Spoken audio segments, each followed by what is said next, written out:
Okay, the death to the IDF chant that was going on at Glastonbury with Bob VYLAN. What did you think about it?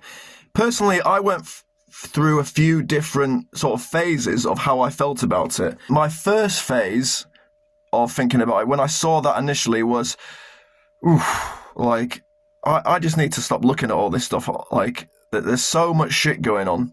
It's really, like, heavy stuff going on at the moment. And my first thing was, like, I don't even want to analyse it. Free, free! Free, free! Free, free!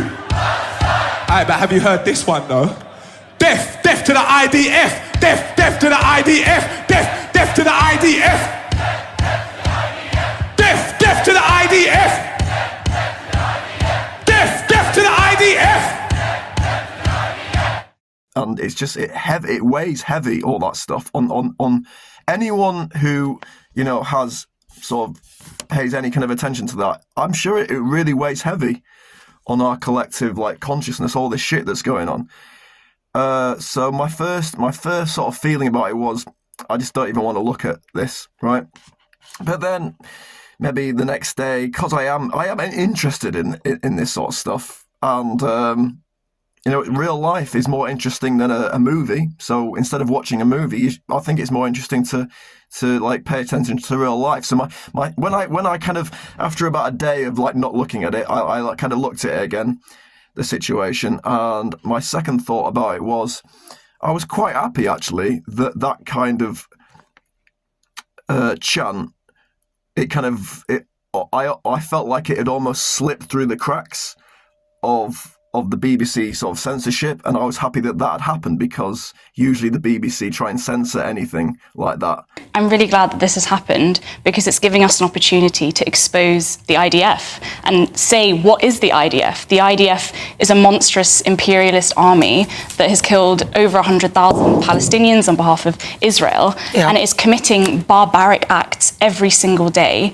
And the way that the media has reported on this has been astounding, but it actually makes people feel sick, because there was horrific violence over the weekend, but it wasn't at Glastonbury, it was in Palestine. The double standards and the hypocrisy are just like what's so overwhelming. You know, it's the idea that after all of these months of just women and children being massacred in the most ruthless ways, that we're supposed to be outraged about like a chant at a concert. And that this is really the threat of our time, not what the IDF is doing to Gaza. It's very bizarre. It's worth reminding ourselves of what the IDF has been up to over the past 2 years. While the Glastonbury Festival was taking place, hundreds of Palestinians, many of them children, were killed by the Israeli military in Gaza. The Israeli military is in no way, shape or form a victim. It's an occupying force which, according to international law, has no right to self-defense, let alone genocide. The IDF stands for the Israeli Defense Forces, but there is nothing defensive about genocide. The Israeli embassy stated that the words uttered on the stage at Glastonbury amount to incitement to ethnic cleansing. This is a regime that is actively ethnically cleansing the Palestinians as we speak. The Israeli occupation forces have been burning children alive in tents. The Israeli military has been sniping children directly in the head. The Israeli occupation forces have been luring starving Palestinians to food distribution centers, then mowing them down as direct policy. I probably wouldn't like chant along to that if I was at Glastonbury. In the media, they're condemning it, like, oh, you can't say that is hate speech, right? But they're not condemning the actual killing. Well, I thought it was appalling, to be honest. It does evoke some of the worst moments in human history, shall we say. People question how on earth could Hitler ever have happened, point to Glastonbury and say, that's how. Right. Ignorant people who were waving Palestine flags at Glastonbury. They're being indoctrinated at Glastonbury. It's appalling, isn't it? What I found more shocking was the crowd singing along with it. This is just absolutely horrific, and I'm going to say this, I think the BBC need to have a good, hard look at themselves right now. Their record over Israel and the conflicts over recent years since October the 7th has been utterly appalling.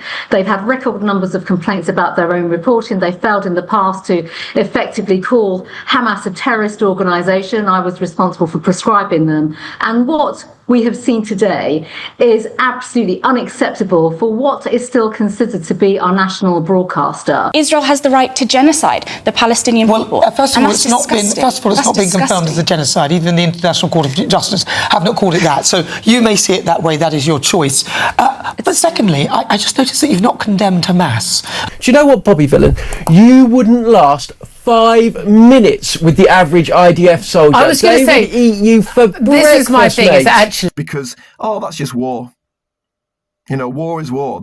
That's the way it feels. It's like people get more offended by like someone saying death to the IDF because it's inciting violence, but the actual violence that's going on, it really is like hell on earth. Our government is kind of supporting it. So that was my second thought. My second thought was, I was kind of glad that he was doing that. Then maybe after about another day or two, because it was in the media so much and on the headlines so much, and they were talking about its hate speech, I started to be like, ooh, maybe it wasn't a good thing. Because now I'm thinking, when they start talking about how it's hate speech and then the politicians start saying, oh, we can't have this, we need to crack down on this, I was like, is this like a psyop to basically just crack down on all hate speech? That goes along with the digital ID that they're bringing in and all this like totalitarian Stasi crackdown on people. It all like feeds into that. The British government is pushing forward with plans for a national digital ID system. They've called it the Brit card. And if that name doesn't send a chill down your spine, you have not been paying attention. It's almost like a false flag incident. We're like, we need to crack down on all hate speech, and that includes any kind of hate speech. So if you're against lockdowns, or you're against taking a V, or say in the future you're against climate change lockdowns or something, they're going to call that hate speech. I mean, people have already gone to jail for stuff they've said on Twitter, like really minor things. Another thought I had about it was that the whole incident reeks of divide and conquer, in that the more that we are like arguing amongst ourselves, different factions of the world, that's like a way that governments and the powers that be like control us. It happened in 2020 when, the anti-lockdowners were like arguing against the pro-lockdowners, and it ultimately makes us easier to control if we were arguing against each other. And I think that's why initially when I first saw it, I got like a bad feeling about it, because it's just more stuff for us to argue about. Actually, this just feels like a psyop. And if people don't know what a psyop is, it's psychological operation. It's what the media use and the government, they do all the time. And MI5, and what they do is they create incidents, and 9/11 is an example, or 7/7, or actually in recent years it's really ramped up with everything that happened in 2020 going on, where everything is just like a way to manipulate people's brains into then accepting something else that they want. So if they want to crack down on hate speech, they'll blow up this thing in the media about, oh my God, that's outrageous. And then they can bring in like these anti-hate speech laws. Why I'm saying I think it's all a psyop anyway is we've been talking about the Lucy Connolly situation for a while. So Lucy Connolly, we've spoke about a few times, a lot actually. She basically put out a tweet during the Southport, fallout with the murder of those 3 poor kids. And she's gone to prison for 3.5 years for a spicy tweet, basically. That's outrageous. The tragedy of the reaction to what happened in Glastonbury yesterday and this man shouting death to the IDF is that people on the right are now mirroring the left and calling for him to be arrested and put in prison because Lucy Connolly is in prison. And I think these things go together. I don't think he should be put in prison. What he said is not helpful to the Palestinian cause, because all it's doing is winding people up and getting everybody into a situation where they're taking sides, either for Israel or for Palestine, and it actually gives ammunition to the Zionist lobby to actually give them the grounds for introducing more restrictions on free speech. I actually saw someone post something on Instagram or Facebook, which was that singer Bob VYLAN. He was actually working for an agency that was Israeli. So there was some people saying that he himself is like controlled. He's been told to say that. He's been allowed to say that because that's like a sort of dark manipulation tactic, so that he can say that, the BBC allow it, and then they can subsequently bring in anti-hate speech laws, and they can push all this other totalitarian stuff. Do you see what I mean? Maybe actually Bob VYLAN himself is controlled. Let me tell you something. Whoever this Bob VYLAN guy is, this fake dreadlock Russ, who was saying death to the IDF, he's Black Boule Freemason, or someone's paid him to say that. They aired it on TV. Keir Starmer, who is part of the Fabian Society, has commented on it. You need to wake up. I told people to be careful at Glastonbury, and it just wasn't because of the syringes. It is the spiritual attack. Spiritual attack. This is a spiritual war. Loosh energy. Glastonbury is the heart chakra of the planet. They had this fake brother saying death to the IDF. They had thousands of people saying another race of people should die. If you don't understand how World War III is being played out through spiritual warfare, then you're being manipulated. If you still go to somewhere like Glastonbury on the pyramid stage and you're spending hundreds of pounds to scream over these satanic artists, your pineal gland is dusty. You need to start drinking more distilled water.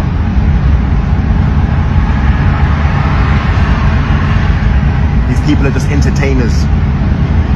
They're not true activists. And I know that sounds like ridiculous, because when you look on like Bob VYLAN's YouTube page, like, he seems like a very genuine guy. But I over the last few years, I've noticed that a lot of people who seem very, very genuine, actually behind the scenes, they have links to certain organizations and stuff.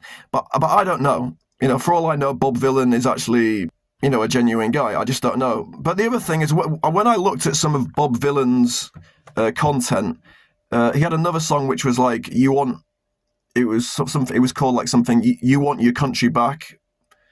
You say you want your country back. Get fucked or something. I heard you want your country back. Shut the fuck up. I heard you want your country back. You can't have that. I heard you want your country back. Shut the fuck up. I heard you want your country back.